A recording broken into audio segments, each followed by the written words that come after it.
If you ever felt stuck at 1 million, 3 million, or 5 million in revenue, I know exactly how that feels.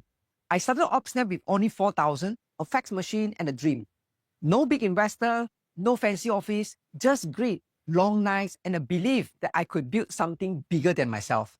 And over the years, we hit those classic plateaus at around 1 million, where everything still depended on me, and around 3 millions, where the team grew, but the chaos grew faster, and around 5 million, where revenue went up, but stress and cash pressure also went up even more.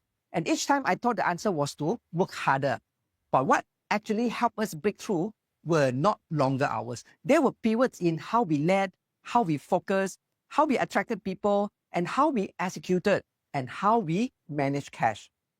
What you're about to learn are the same 5 pivots explained with real story and case study that helped me escape those traps, and that I now share with other SME founders. If you run a small or medium businesses, you probably share this same dream with me. One day, I don't just want to survive. I want to scale up. That dream is what keeps you at the office late, replying WhatsApp at midnight, and saying just one more to your accountant for the 5th time. But here's a brutal reality. Roughly 96% of businesses stay small. They survive, but they never really break through. That means out of 25 companies, only one truly escaped the small but struggling category. And here's a paradox that traps many entrepreneurs. Now, you think as a company grows, more staff, more customer, more revenue, things should get easier, right? But in real life, well, things get more complicated. More people equal to more drama. More customer, more complaints. More revenue, more cash stress. Now, the success you pray for start to feel like an angle you are dragging through sand. The problem is not your effort. Most SME founders are already working at crazy mode. And the real problem is the strategy that get you started are not the same one that's going to help you scale. So to really break through, you need a few big pivots in how you lead, how you choose your market, and how you attract people, how you execute, and how you manage cash. Today, I'm going to walk you through 5 critical pivots that separate the few companies that scale from the many that stall. And these aren't Silicon Valley fairy tales. Now, they are field tested, bloody knuckle kind of lessons. Hi, this is Sean from Doer's Business Circle, where we help SME founders scale up with KPI, system, and leadership that actually works. And before we go further, I wish to give credit where it is due. A lot of the ideas, tools, and case study I will mention are inspired by the book, Scaling Up, How a Few Companies Make It and Why the Rest Don't by Vince Harnish. Well, the book gave me the language and the framework I wish I had 20 years ago. All right, let's get into pivot number 1. Now, number 1 is leadership. From I do everything to things get done without me.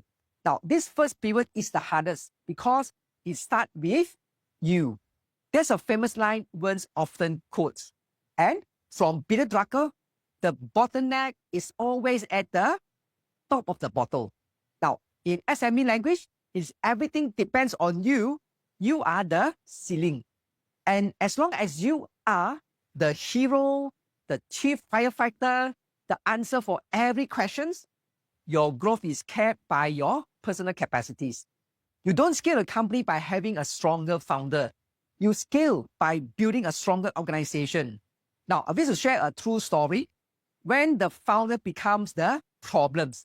Now, take Aaron Rudy, the founder of ExpressMat. His life looked like this. 80-hour weeks, constantly angry, felt like he had to personally hold things together. Now, culture so toxic that staff are literally having fist fight in the parking lot. Then his CFO came in and said, "Good news, we are on track for a 300,000 profit this quarter." However, 2 days later, she came back. "Sorry, I rechecked the numbers. We actually lost 350,000. Now, at that point, the problem wasn't just the P&L. The problem was leadership. He was the classic hero founder, and it was burning him out and slowly killing the companies. Now, let's look at one case study, the phase chart, where consultant James Purley and Mark Fullerton ran into a similar issue with their own clients. They used a simple tool, the function accountability chart phase. One page lists every key function, head of company, sales, marketing, operation, finance, and HR, and etc. Then put one name as the person accountable for each function. When they did this, something ugly showed up. Out of 6 leaders, only a few names were responsible for nearly everything. And some functions had no one. Some had multiple names, which actually means no one. They were the bottlenecks. So they make a shift. One guy named Mark, the energetic go-getter, became the COO, driving things forward. And James, the visionary, became the president, focusing on strategies. Well, clarity of accountability allowed them to dedicate properly instead of playing who is supposed to do this every week. And the numbers, what happened after the pivot for ExpressMed? They actually turned from chaos into a 65 million industry leaders. And he eventually showed it for 40 million. But the line that mattered most to me, it was fun again. Because what's the point of scaling if you are rich but miserable? And here's the psychology shift. The pivot is so hard because it hits your identity. Many founders secretly enjoy being the smartest, the hero, and the one with all the answer. But here's a nasty truth. If the business can't run without you, you don't own a business. You own a very stressful job. Here are 2 counterintuitive rules. Number 1, to get to 10 employees, you must dedicate what you are weak at. However, number 2, to get past 50 employees, you must start dedicating what you are strong at. And if you are the best salesperson and never let that role go, your growth will stall. Your greatest strength can become your company's greatest weakness if you never hand it over. And the tactical move is the leadership pivot. Acknowledge the bottleneck, look in the mirror and admit, yes, I'm the constraint. Then implement the phase chart. One page lists all key functions. Assign one accountable person per function. Watch for red flags, where one person initial in too many boxes, empty boxes, or more than one name in a box. Then dedicate to A player.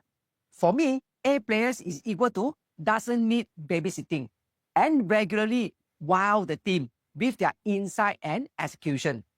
And let's look at a failure lesson.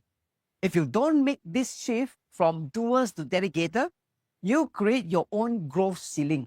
And the result? Financial chaos, burnout, and a toxic culture, sometimes literally ending in fight in a parking lot.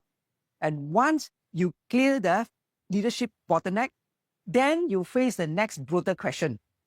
Are we even playing the right game in the market? Now, pivot to strategy. From we serve everyone to we own this niche. You can have great execution, but if your strategy is wrong, you are just getting very efficient at doing the wrong things. So most SME don't store out because they are lazy.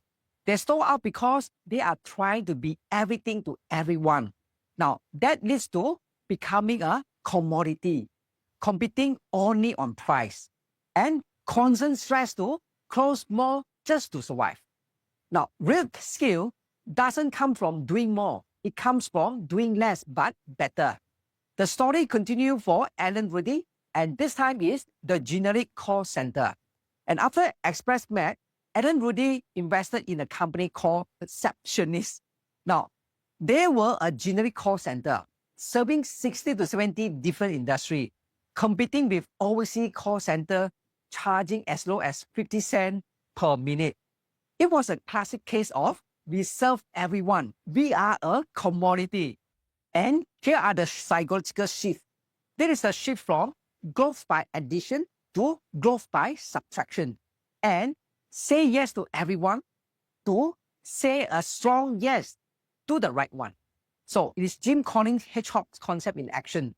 do one thing extremely well for one specific groups. So what's the biggest barrier? FOMO, the fear of missing out on potential revenue. But the moment you dare to be narrow is the moment you start to be unstoppable.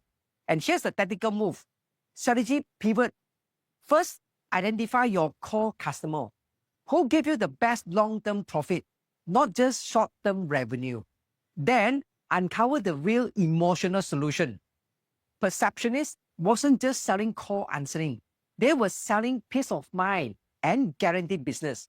And followed by, define 3 measurable brand promises. Not vague quality or service. Use specific like 99% appointment accuracy or calls answer within 3 minutes. So last is dare to be bad. Be willing to underperform in area your core customer don't care about. So that's how Rudy had the courage to drop generic answering client.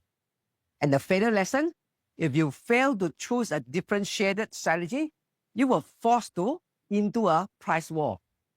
That road leads to thinner and thinner margin, a tired, commoditized brand, and constant survival mode. So even with a sharp strategy, you now need the right people to execute it. So that's where the next pivot comes in. So pivot number 3, marketing. From chasing prospects to attracting fans and talents. Most leaders think marketing is about getting customers. But the scaling leaders know marketing is also how to attract A players' talent. It is not just an outbound, let's chase people function. It is an inbound magnet powered by your purpose and values. And here's a story about the author, the young Vance Top 25, when he was building the Association of Colleague Entrepreneur, ACE. He did something bold. He wrote down a list of 25 influencers, people who could change the game, named like Ronald Reagan, Steve Jobs, and Michael Dell. Well, look crazy on paper, right? But he simply spent 1 focus hour a week working that list. And within 36 months, ACE became an overnight global success.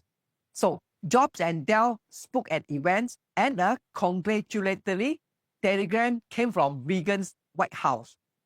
Overnight success built on 3 years of targeted, consistent outreach. Now, let's look at another case study, marketing for talent from Mom's Organic Market. The company purpose is to protect and restore the environment, and they needed a CFO. Instead of boring jobs ad, they posted on an environmental site, treehugger.com, with questions like, have you ever pulled recyclable out of the trash? So they weren't selling a job. They were selling a mission. And another company, the City Bin company in Ireland, they had trouble recruiting garbage collectors. So instead of generic job ads, they advertised in gym. Would you like to be paid for your daily workout? So they reframed the job. Suddenly, they attracted fit people who saw it as a paid gym session. The number? Moms get 40 qualified CFO resume in 1 week, and retention skyrocketed. And Workspace received 52,000 applicants for 569 opening. There's a power of purpose-led targeted marketing. What's the psychological shift here? The pivot is about seeing marketing and recruiting as one integrated system. You are not just asking who can we get. You are asking who belong in this mission. You move from hunting to building a habitat where the right people naturally want to be. So if you only sell salary, you will attract machineries. And if you sell mission, you will attract partners. Now, let's talk about the tactical move for the marketing pivot. First, define your strengths. What is unique, even a bit weird about your culture? Now, that is your competitive advantage. Fish where the fish are. Moms went to environmental site, and City Bean went to gym. Where do your ideal customer and talent hang out? And market your purpose, not just bugs, Don't just sell salary and leave increment. Sell identity and lifestyle. And then create your top 25 influencer list. Just like Vance did. 25 people who can change your business. Work at least one discipline hour a week. Remember, it's going to fail if your recruitment is purely transactional. We pay, you work, and you will get high turnover, low loyalty, culture that never stabilizes. And very important, once you attract A players, you must avoid burning them out with chaos. That's where pivot 4 comes in. And pivot number 4, execution. From constant firefighting to rhythmic discipline. If your organization is full of needless drama, longer hours, but not better result, lower profitability than it should be, you don't just have a strategy problem, you have an execution problem. And the cure is the opposite of what most founders think. Now, to go faster, you don't need less structure, you need better rhythm. Now, routine doesn't cage you, routine sets you free. Let's take a look at Rockefeller. He was one of the wealthiest Americans of all time and one of the richest person in modern history. Now, Rockefeller had a simple daily routine, lunch with his key directors. That lunch wasn't just eating time. It was the heartbeat of Standard Oil, a predictable space for alignment and decision making. And another case study from Coaster.com and the daily check-in. At Coaster.com, founder Roger Hardy introduced a disciplined meeting rhythm that included a daily executive check-in, short, standing, and efficient. Now, visiting industrialists were impressed by how much got done in such a short time. Now, during one weekly meeting, they actually discussed insight from customer calls, made one process change, and revenue in the key market grew by 60%. Not because of a new big strategy, because of disciplined execution. That kind of rhythm helped Coaster.com scale to about 200 million in sales and get acquired for Canadian dollar 430 million. So what's the psychological shift here? Many entrepreneurs say, meetings are a waste of time. That's true for bad meetings. Now, this pivot is about seeing meeting rhythm as the operational heartbeats, the system that keeps everyone synced and aligned. So you move from doing is more important than talking to, if we don't align, we will waste energy doing the wrong things. So the tactical move here is the daily checking, and the daily checking is the cornerstone. First, schedule it 5 to 15 minutes, same time every weekday, and uses a memorable time like 8:08 in the morning. Well, second is stand up, keeps energy up and prevents long story sessions. Now, very important, stick to 3 questions. Number 1, what's up in the next 24 hours? And second, what are the key daily metrics? And number 3, where are you stuck? So, no problem solving in a check-in meeting. And the magic word is, let's take it offline. So, check-in is actually equal to sing, not discussion club. So, and the failure lesson, for example, look at Nokia's decline. The problem wasn't lack of intelligence. It was lack of listening and rhythm. The feedback loop between leadership, team, and customer broke down. So, discipline, execution isn't bureaucracy. It is your insurance policy against your own blind spot. So, even with leadership, strategy, marketing, and execution in place, there's still one final pivot that can kill you quietly, which is cash. Now, pivot number 5 is cash. From obsessing over revenue to mastering cash flow. So, first law of entrepreneurial gravity would be growth sucks cash. So, you can be growing, profitable on paper, and yet you are still slowly going broke. We love the P&L because it makes us feel good. But businesses don't run on profit. They run on cash. So here's a story. Dell versus Gary Furniture. In the mid-1990s, Michael Dell's company was growing insanely fast, but dangerously close to a cash crunch. he brought in CFO Tom Meredith, who focused on one key metrics, cash conversion cycle, CCC. The number of days it takes for $1 you put into the business to come back into your pocket. Now, Dell CCC was 63 days. They improved it quarter by quarter until it hit negative 21 days. That means Dell's got paid by customer 21 days before they had to pay suppliers. Now, the faster they grew, the more cash they generated. Now, compare that to Gary's Furniture. 42 million in revenue, profitable P&L, but negative 3.3 million in cash flow. The bank told him, you are growing broke. They moved his company into their hospital division, the place where their watch company that might collapse. Let's look at the numbers. Dell improved its CCC by 84 days, from plus 63 to minus 21 days. That's like turning a constant cash leak into a cash engine.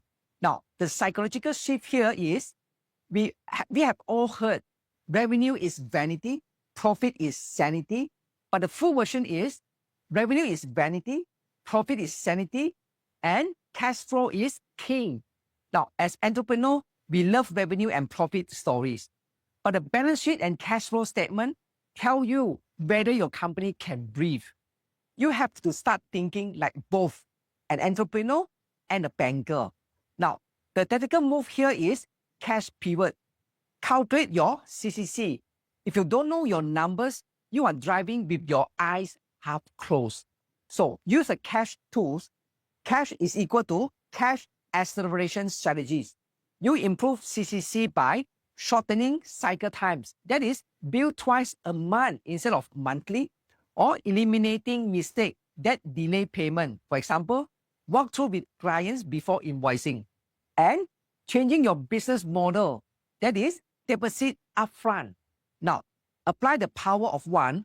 So look at 7 levers like price, volume, cost of goods sold, operating expenses, account receivable, inventory, and account payables.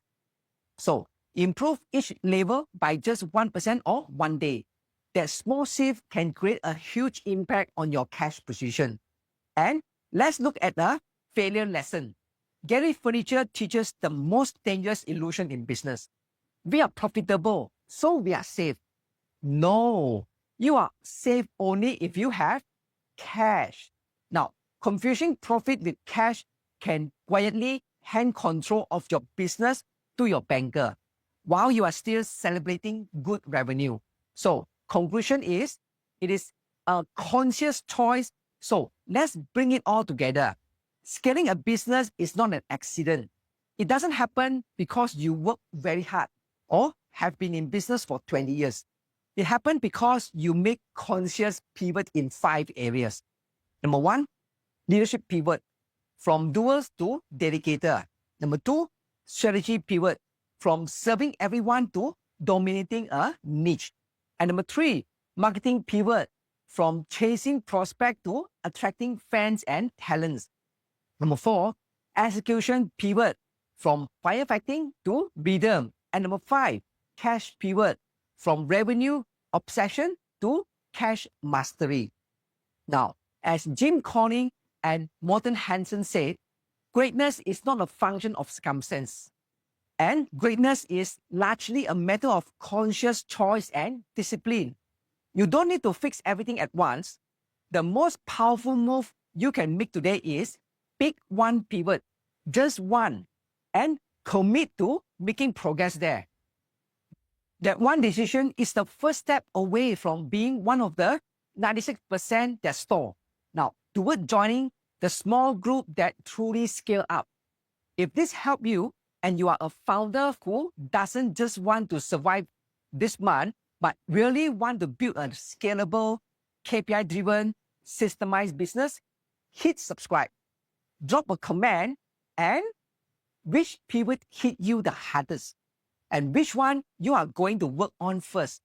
And check out Doer's Business Circle, where we help SME founder like you install KPI, system, and leadership habits that actually work in real companies, not just textbook.